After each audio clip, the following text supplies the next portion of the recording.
My relationship with my stepdaughter, Caitlin, is non-existent. I know that she wants me gone and she hates me. She says it all the time. Caitlin inserts herself constantly in my relationship with Danielle. I guess she feels like she needs to protect her mother. About 4 years ago, Josh sent Caitlin a text message saying it was okay to think about him sexually. Caitlin told a friend whose mom called CPS. Caitlin was removed from our home for 4 months. I didn't leave Josh at the time because I was pregnant and I had no job. I felt I had no choice but to stay with him. I didn't want us to be homeless. Well, Danielle's daughter, Caitlin, says her mom's relationship with Josh, she just says it's disgusting. She says it's broken, and she regularly begs her mother to leave Josh, but claims she always chooses him over her children. My stepdad, Josh, is crazy, angry, and a terrible father. There is never any peace in our home. He can be a total monster, but psychopath would probably be a better word to describe how he acts. The most violent thing I've seen happen between my mom and Josh happened just last month. Stop trying to rip her stuff, Josh. She's pregnant and doesn't have many clothes that fit her.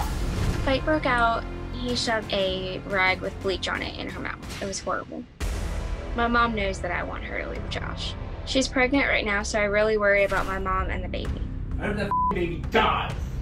Usually when they start fighting, my little brothers run to my room and lock themselves in because they're very scared of Josh.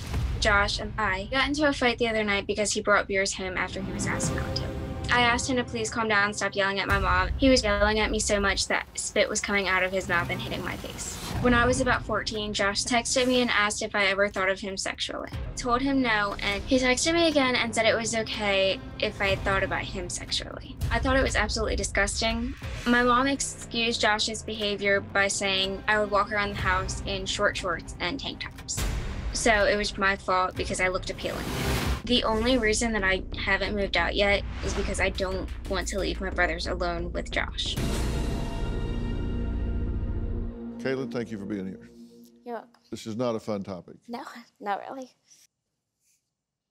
There is hypersexuality and poor impulse control associated with bipolar.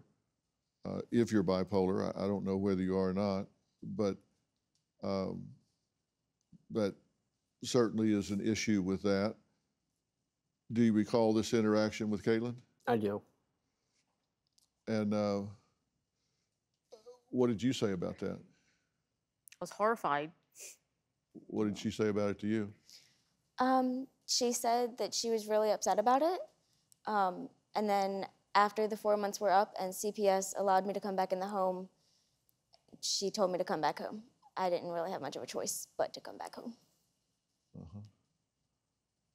And you say that she doesn't want Josh to go to prison for a long time for, quote, a little abuse? Yes, that's what she's told me.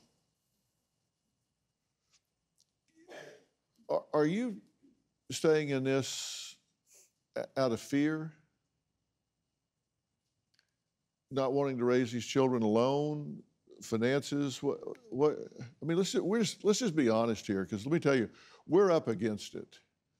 And I want to help where I can, but we got to just put it on the table here, because if you think for a second that I'm down with leaving this 4-year-old and 2-year-old with you having to run interference and protect them in the midst of this chaos, listen, that's something I can't abide. I just can't do that. Like I said, I'm a mandated reporter. It's endemic upon me to either put something in place here that obviates this or reporting it, one of the two. Do you have a story or a question for me? Click the link in the description and tell me what in the world is going on.